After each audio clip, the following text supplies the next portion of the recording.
ठीक है, तो अभी जैसे डेल्टा पोटेंशियल है, डेल्टा पोटेंशियल अनयूजुअल तरीके से सोल्व करूँगा मैं। कैसे?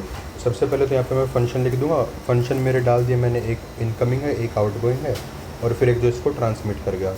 फिर बाउंड्री कंडीशन लिखूँगा। Boundary condition x equals to 0 एक ही बनेगी, क्योंकि यहाँ पे कोई दूसरी बाउंड्री नहीं है। तो बाउंड्री लिख दी मैंने x इक्वल्स टू 0 पे, और फिर उसके बाद डिफ्रेंशिएशन मार दी। इसके बाद मैंने डिफ्रेंशिएट करने का ट्राई करा, बट क्योंकि ये बाउंड्री 0 पे लिखने के बाद क्योंकि डिफ्रेंशिएशन होएगी नहीं यहाँ पे, बिकॉज फंक्शन मेरा डिसकंटिन्यूस एट इक्वल्स टू 0, तो यहाँ पे मेरे को दूसरा रूट लेना पड़ेगा। तो ये मैंने क्या किया, FBD/SIR ये रूट लिया मैंने। तो S से मैं श्रोडिंगर इक्वेशन लिखूँगा यहाँ पे, I से फिर मैंने श्रोडिंगर इक्वेशन को इंटीग्रेट कर दिया दोनों साइड, क्योंकि मेरे को पता है कि डेल्टा की प्रॉपर्टी है कि वो डेल्टा x इंटू में f(x) अगर है तो वो f ऑफ a देता है, अगर ये x माइनस है। यहाँ पे a मेरा 0 है, तो मेरे को साइज 0 मिल गया, तो ये मेरा बाहर आ गया। 2m h² इधर आ गया, 2m v0 h²। जो एनर्जी टर्म है ये मेरी सिमेट्रिकल है, तो इसको 0 करना है। तो SIR में से S हो गया, I हो गया। अब यहाँ से मेरे को R का कोफिशिएंट मिलेगा। R का कोफिशिएंट क्या होता है मेरा, B/A, ठीक है। एंड क्योंकि मेरे को पता है कि हमेशा यही होगा कि जो ट्रांसमिशन है वो लेस देन 50% रहेगा। इट मीन्स कि जो R का ऊपर वाला कंपोनेंट आएगा वो बड़ा होगा जो ट्रांसमिशन के ऊपर वाले कंपोनेंट से, क्योंकि डिनोमिनेटर दोनों में ही सेम होता है। डिनोमिनेटर क्या होता है मेरा, डिनोमिनेटर होता है दोनों के अंदर ही स्क्वायर ऑफ द वेरिएबल्स, ठीक है। और K मेरा हमेशा बड़ा होता है, अल्फ़ा मेरा छोटा होता है, तो इसलिए जो R है मेरा यहाँ पे वो आएगा K² डिवाइड बाई K का स्क्वायर प्लस A का स्क्वायर। जैसे कि आप देखें तो B/A निकाला मैंने। B/A क्या आया मेरा, अल्फ़ा का स्क्वायर, अच्छा सॉरी K बड़ा नहीं होता, अल्फ़ा बड़ा होता है, ठीक है।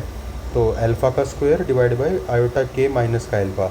अब इसका मैं मोड कर दूंगा तो अल्फ़ा का स्क्वायर डायरेक्टली आ जाएगा, इसका आएगा अंडर द रूट K का स्क्वायर प्लस अल्फ़ा का स्क्वायर, और इस पूरे का स्क्वायर है तो ये कट जाएगा, ठीक है। तो alpha square by K plus alpha square और K square divide by K plus alpha square. तो ये तो याद भी होगा ना, because alpha is very very big person, तो अपन अल्फ़ा लिखेंगे यहाँ पे, ठीक है। तो R क्या है, अल्फ़ा, रोहित अल्फ़ा, और T से कौन पकड़ूँ अब मैं, क्या नाम था इसका, नहीं इसका नाम तो अवनीश है यार, तरुण समझ लेते, हाँ तरुण कुमार। तो तरुण जो है वो है कमज़ोर, तो वो K स्क्वायर होगा, ठीक है।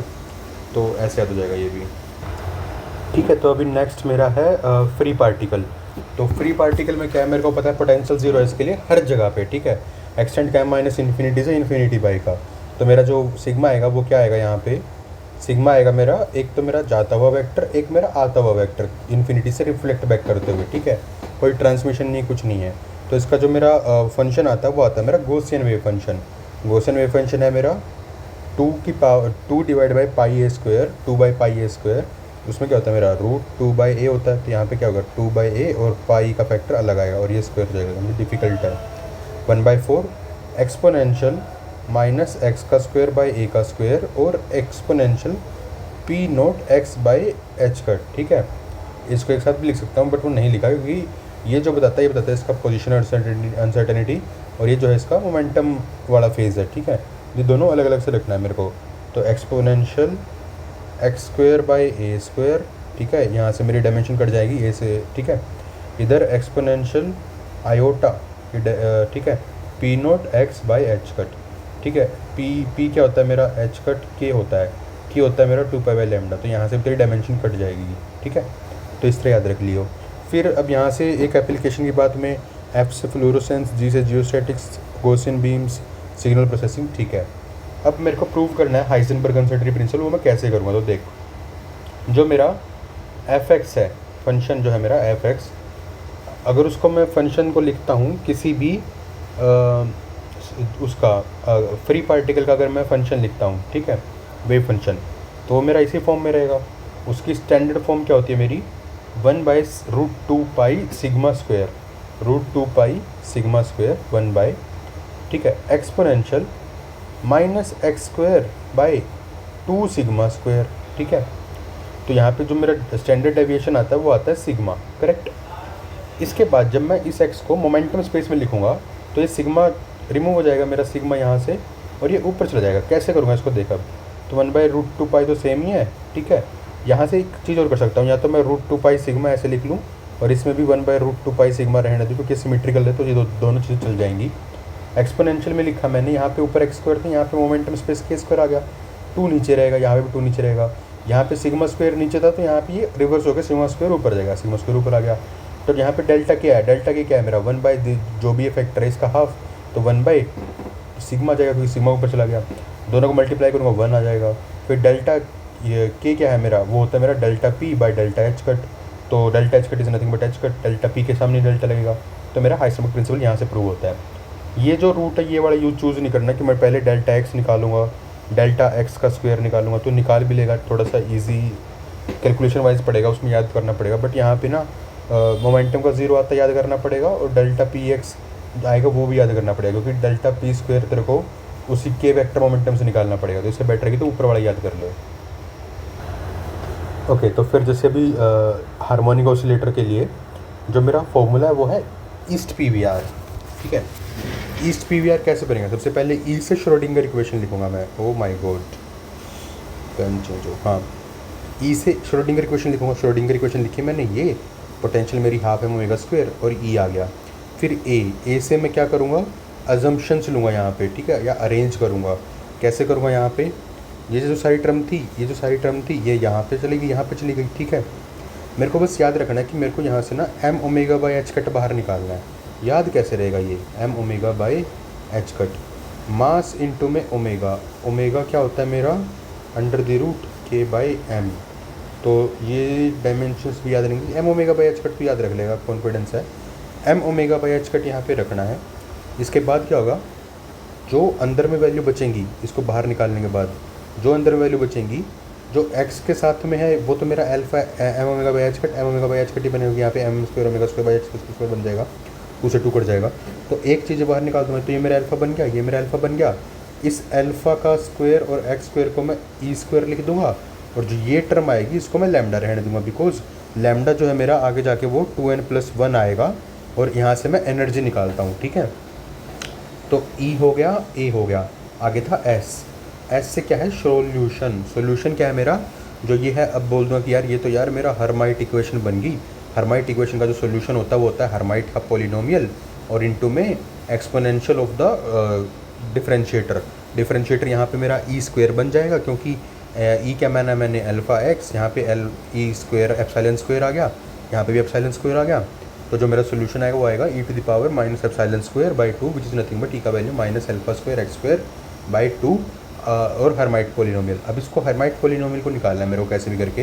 हालांकि निकालने का भी जरूरत नहीं, कंडीशन चाहिए मेरे को, रेफरेंस रिलेशन चाहिए कि बस यहाँ पे रोड्रिग्स फॉर्मूला डेवलप करने के लिए, उसके अलावा कुछ जरूरत नहीं है। यहाँ से डायरेक्ट भी मैं एनर्जी निकाल सकता हूँ।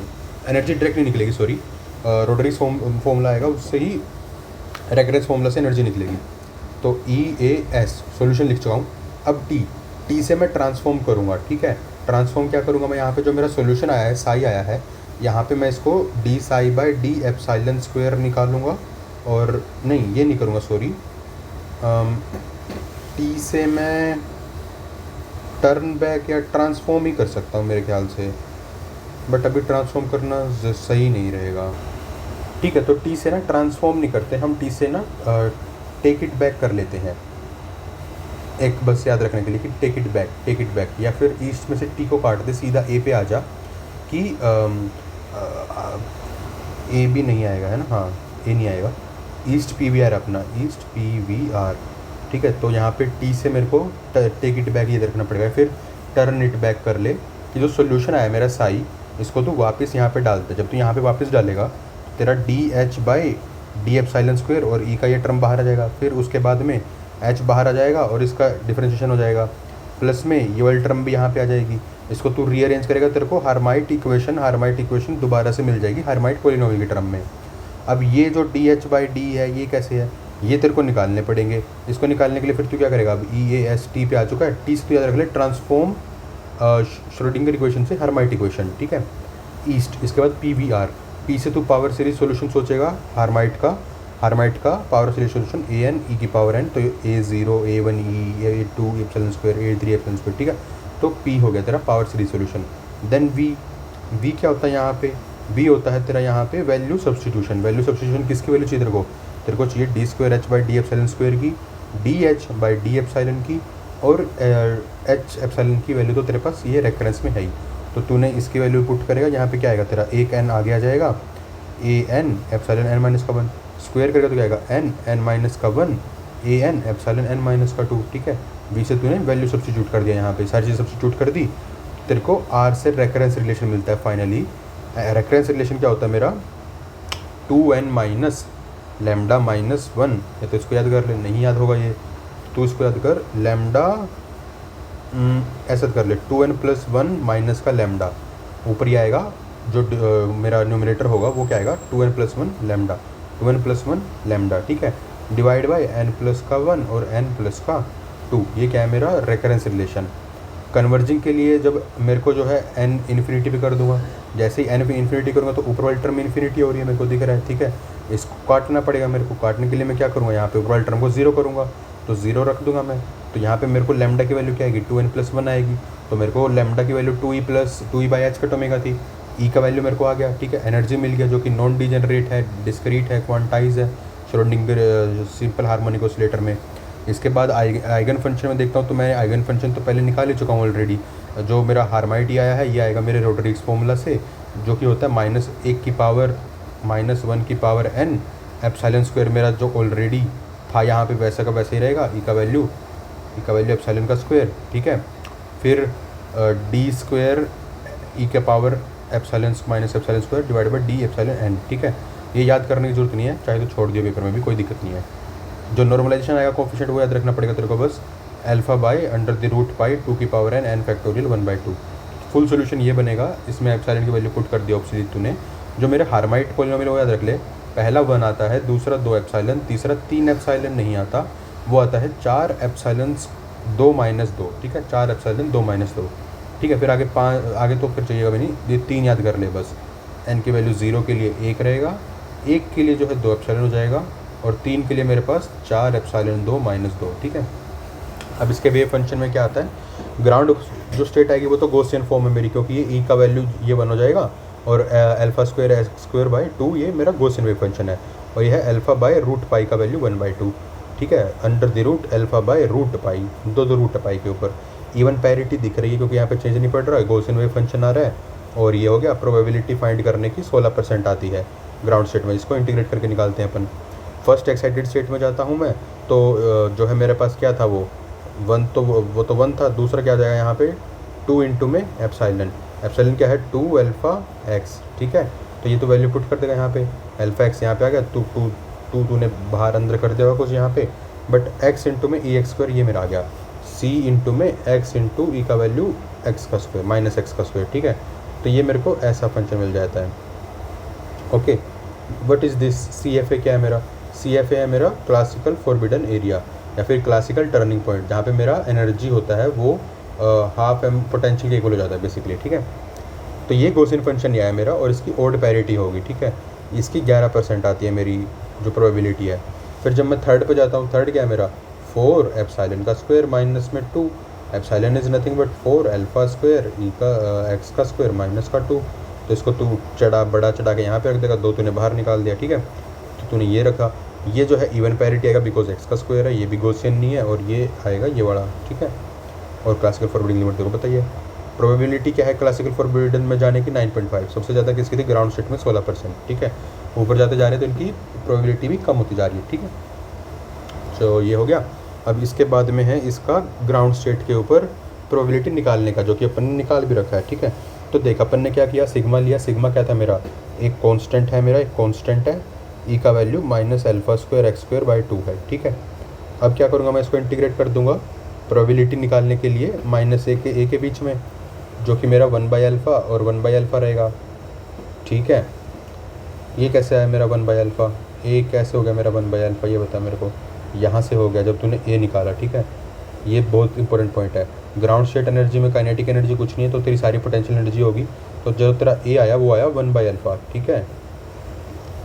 फिर तूने यहाँ पे -1 अल्फ़ा करा, ऊपर 1 अल्फ़ा करा, ये तूने सी मान ही रखा है, ये तेरा एक्सपोनेंशियल है। अब तूने इसका रिजल्ट देखा था, याद है कर, क्वाड्रेटिक जब भी मैं करूँगा माइनस का c1 एक्स स्क्वायर प्लस का c2 एक्स, इसका क्या आएगा माइनस इन्फिनिटी से इन्फिनिटी लिमिट होगी तब की बात है, यहाँ पे वो नहीं है, तो यहाँ पे ये केस नहीं लगेगा, बट याद कर ले, ऊपर आएगा पाई डिवाइडेड बाय c1, और एक्सपोनेंशियली था क्या, शायद एक्सपोनेंशियली था, एक बार देख लूँगा मैं, एक्सपोनेंशियली c2 का स्क्वायर डिवाइड बाय 4c1, ठीक है, ये था। बट क्योंकि यहाँ पे वो लिमिट नहीं है, तो मेरे को यहाँ पे क्या करना है, इसको इंटीग्रेट करना है, ई की वैल्यू माइनस में ई एप्सिलॉन स्क्वायर को डी ई एप्सिलॉन के टर्म्स में ही, ठीक है। तो यहाँ पे इसको मैंने एक्सपेंड कर दिया, ये करा, फिर इसको ये आ गया इसके वैल्यू, तूने 0 से 1 में इंटीग्रेट करना है, इसको पुट किया, 0.84 आंसर आता है, याद कर लियो, कोई दिक्कत वाली बात नहीं है। तो ये तेरा हो गया श्रोडिंगर इक्वेशन का सोल्यूशन। ठीक है, तो अब आगे ये कम्यूटेटर रिलेशन है, इसमें देख ले। कम्यूटेटर रिलेशन के कुछ बेसिक फंडे हैं। सबसे पहले तो सबसे बेसिक इसका ओपनिंग करना। ओपनिंग तो लॉजिकल है कि पहले इसका मल्टीप्लाई फिर इसका मल्टीप्लाई, पहले राइट फिर लेफ्ट, ठीक है। तो ये अपन पहले राइट किया, राइट में मल्टीप्लाई किया, एक्स पी एक्स माइनस में फिर वापस कर दिया, ठीक है। माइनस में रखेंगे तभी कम्यूटेटर होगा, अगर इसको मैंने प्लस कर दिया तो ये एंटी कम्यूटेटर बन जाएगा, ठीक है। तो ये ध्यान में रखना है। इसके बाद फिर रिलेशन में जो भी ट्रिपलिंग वाला केस आता है उसमें जो इजी वे है वो है कि पहले दूर वाले से मिला दो, वो वहीं का वहीं पड़ा रहेगा, ठीक है। तो तूने ए को बी से या कुछ भी कर ले, ए को तूने क्योंकि प्लस आएगा ना बीच में तो कुछ फ़र्क नहीं पड़ता, तो ए को सी से मिलाया, बी इस साइड का इस साइड, बी लेफ्ट की लेफ्ट पड़ा रहा, फिर इन दोनों को मिलाया, सी राइट की राइट पड़ा रहा, ठीक है। जो एक्स की पावर एन वाला केस अगर प्रूव करना आता है तो उसमें भी तू यही कर सकता है कि एक्स स्क्वायर लेगा और एक्स इंटू एक्स कर देगा, एक्स क्यूब लेगा, एक्स इंटू एक्स कर देगा। तो इसको प्रिंसिपल मैथमेटिकल इंडक्शन बोल के एक्स की पावर एन के लिए बोल देगा कि हाँ ट्रू है ये, ठीक है। तो ये हो गया मेरा इजी वाला केस। इसके बाद क्या है मेरा, इसके बाद कुछ एक ये है वे उस मतलब याद रखने की ट्रिक कि जो एल होता है ये मेरा साइक्लिक होता है और रिस्पेक्टेड होता है। साइक्लिक का मतलब क्या है कि एल आई आई ज़ीरो होगा क्योंकि साइक्लिक नहीं बना रहा, और एल आई एल जे होगा मेरा एल के की फॉर्म में क्योंकि साइक्लिक हो गया, और रिस्पेक्टेड मतलब ये कि ये एल को रिटेन करने देता है, यानी कि यहाँ पे एक जो है कंपोनेंट आता है तुम्हारा। जबकि जो मेरा एक्स और पी है ये मेरा स्ट्रेट है और एरोगेंट है। स्ट्रेट कैसे कि एक्स आई सिर्फ एक्स आई के साथ में करेगा, अगर एक्स जे आ गया तो ये ज़ीरो दे देगा। सिमिलरली जो मेरा पी आई है वो पी आई के साथ में ही करेगा, अगर पी जे आ गया तो ये ज़ीरो कर देगा, ठीक है। साइक्लिक नहीं है ये। दूसरा ये एरोगेंट कैसे है कि ये ना एक्स पी एक्स जो है ये आई एच कट ही देगा, यहाँ पे ना तो पी एक्स का कोई कंपोनेंट आता ना ही एक्स कंपोनेंट आता, जब तक कि ये पावर में ना हो, जब तक कि एक डोमिनेट ना करे, ठीक है। क्योंकि मैंने बताया कि ये जो है स्ट्रेट है तो एक्स पी वाई के साथ में नहीं जाता, एक्स स्क्वायर चला जाएगा यहाँ पे, इसलिए मेरे को एक्स मिल गया एक्स्ट्रा, ठीक है। 2 मल्टीप्लाई में ये एक्स वाई क्योंकि ये स्ट्रेट है तो ये ज़ीरो कर देगा, ये भी ज़ीरो आ गया। L x L y cyclic है प्रॉपरली तो एल जेड और आयोटा एच कट आ जाएगा फ्री में। यहाँ पे जो है वो एरोगेंट था तो नहीं दे रहा था कुछ भी। एल स्क्वायर एल एक्स ये जो है साइक्लिक नहीं बन रहा है कुछ भी तो ज़ीरो आ गया। L plus L minus cyclic बन रहा है, साइक्लिक बन रहा है तो क्या बन रहा है यहाँ पे, ये याद रख लियो कि एल प्लस एल माइनस होता है 2 H cut L Z, otherwise वहाँ पे निकालना डिफिकल्ट है, ठीक है। बस ये 3 याद रखने, बाकी सारे तो तूने प्रूव ही कर दिए लगभग। एल प्लस एल माइनस क्या होता है 2 एच कट एल जेड, ठीक है। इसको तो ऐसे याद कर ले कि ये एक एल जेड ये 2 एल जेड, ठीक है, प्लस में ऊपर जा रहा है माइनस में नीचे आ रहा है, तो ये एक एल जेड ये 2 एल जेड तो 2 एल जेड एच कट, ठीक है, एच कट और लगा ले इसमें, तो ये ऐसे याद हो जाएगा। फिर एल जेड का सिर्फ एल प्लस के साथ में करेगा तेरे को एच एल प्लस मिलेगा, एल जेड का एल माइनस के साथ में करेगा तो माइनस के एल माइनस मिल जाएगा। कैसे, एक ये अपन ने क्या देखा था, जो प्लस है ऊपर क्या है मेरा H cut L Z, H cut L Z, तो अगर मैं प्लस का एल जेड के साथ लूँगा तो मेरे को क्या मिला एच कट और एक प्लस का इधर से आ जाएगा।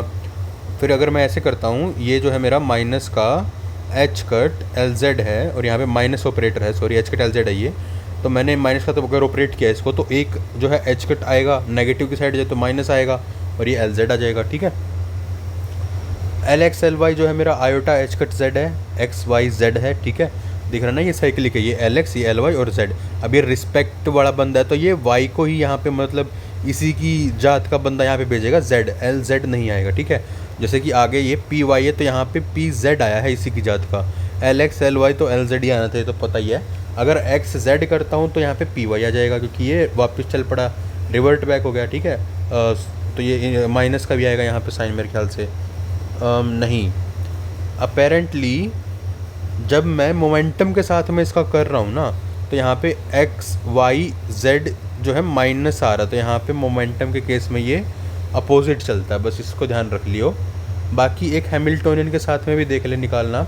हैमिल्टोनियन के केस में क्या होता है कि जैसे ही मैं यहाँ पे हैमिल्टोनियन रखूँगा पी एक्स का स्क्वायर वी एक्स, अब क्योंकि ये दोनों तो जो है स्ट्रेट हैं तो ये दोनों जो है कम्यूट करेंगे, ठीक है। तो ये दोनों, ये दे देगा मेरे को 0, ओके, ठीक है। ये कैसे करा है यहाँ पे कि जो पी एक्स है और ये पी एक्स है, तो इसको जब मल्टीप्लाई ओपन करूँगा, करने का ट्राई करूँगा, मान लिया ऐसे भी करता हूँ मैं ये, तो P x minus P x आके 0 हो जाएगा। तो ये तो मेरा 0 ही होगा, ठीक है। आइडेंटिकल है दोनों के दोनों।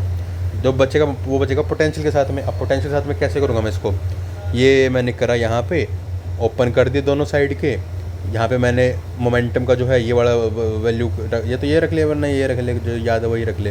ये मैंने पुट करी तो मेरे को एंड में मिल गया कि ये iota h cut del by del x V of x होता है, ठीक है। साई को मैंने बाहर काट दिया दोनों साइड से, तो ये मेरे को मिल गया ये। अगर मेरा पोटेंशियल 0 है, यानी कि मेरा फ्री पार्टिकल है किसी फेज़ में, तो ये 0 हो जाएगा, विच मीन्स कि जो मेरा हैमिल्टोनियन है मोमेंटम के साथ में वो कम्यूट कर जाएगा in case of free particle, ठीक है। यही था बस यहाँ पे।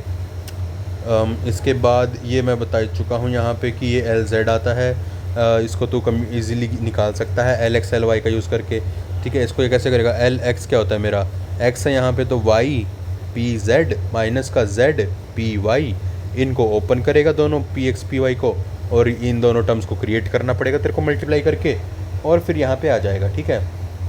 रिवर्स वगैरह बहुत डिफ़िकल्ट है होना। यहाँ से बस तू आइडिया ले सकता है कि मेरे को iota h cut L Z चाहिए। आयोटा एच कट मैंने बाहर लिखा और एल जेड की मैंने वैल्यू रख दी कि एल जेड ऐसा ही होगा, बिकॉज एल जेड क्या होगा मेरा, एक्स पी वाई माइनस का पी वाई एक्स हो जाएगा, ठीक है। तो ये वाली टर्म नहीं आएगी वैसे तो, यहाँ पे ये रखेगा। अब तू इसको रिवर्ट बैक कर सकता है, बट आई गेस तो ये हो नहीं पाएगा पेपर में। इट्स बेटर कि तू इस वे में करे और फास्ट करे थोड़ा सा, है ना। और या फिर सीधा 2-3 स्टेप के बाद लिख दे, कोई दिक्कत नहीं पड़ती। Not commutable, we can not find eigen state of any two component of L simultaneously, because वो कम्यूट नहीं कर रहे। Commutator relation between a component of angular momentum and square of its magnitude. तो एल स्क्वायर का अपन ने पता है, ये अपन निकाल चुके हैं। एल स्क्वायर एल जेड क्योंकि आइडेंटिकल हो गए तो कट जाएगा, आइडेंटिकल तो पक्का ही जीरो गलत होगा। फिर एल वाई एल एक्स जो है यहाँ पे एल वाई एल एक्स, ठीक है। तो पहले इसके साथ में करेंगे और फिर उसके साथ में करेंगे, दोनों में समझ आएगा, कोई बड़ी बात नहीं है। तो एल वाई एल एक्स क्या होता है यहाँ पे, iota h cut L Z, iota h cut L Z, दोनों केस में आएगा यही, ठीक है। फिर ये दोनों को करेंगे और ये दोनों को कैंसिल कर देंगे आपस में, तो 0 आ जाएगा। यानी कि मैं एल स्क्वायर के साथ में किसी भी एल कॉम्पोनेंट का निकाल सकता हूँ। कम्यूटेटर रिलेशन लैडर के साथ में अपन ने 2 तो देख ही ली, तो अब यहाँ पे वही है कि एल एक्स कैसे बनता है, एल प्लस कैसे बनता है, एल एक्स जमा का iota L y, L minus कैसे बनता है, एल एक्स माइनस का आयोटा एल वाई, बेसिक सी चीज़ है ये तो। अब यहाँ पे क्या होगा, अपन ने 2-3 जो रिलेशन देखे थे, एल प्लस एल माइनस क्या होता है, 2 एच कट एल जेड। फिर एल प्लस और एल जेड क्या होता है, ऊपर जा रहा है तो एच कट और L plus. L minus L Z क्या होता है, माइनस का एच कट एल माइनस, ठीक है। इनको तो एक्सपेंड करके खोल कर भी देगा तो कोई दिक्कत नहीं है, वरना डायरेक्ट लिख देगा तो भी कोई दिक्कत नहीं है, अपना हो जाएगा ये भी। अब एंगुलर मोमेंटम पे देख लेते हैं, ये स्टार्टिंग से ही इसके स्टेप याद करवा देता हूँ एक बारी मैं।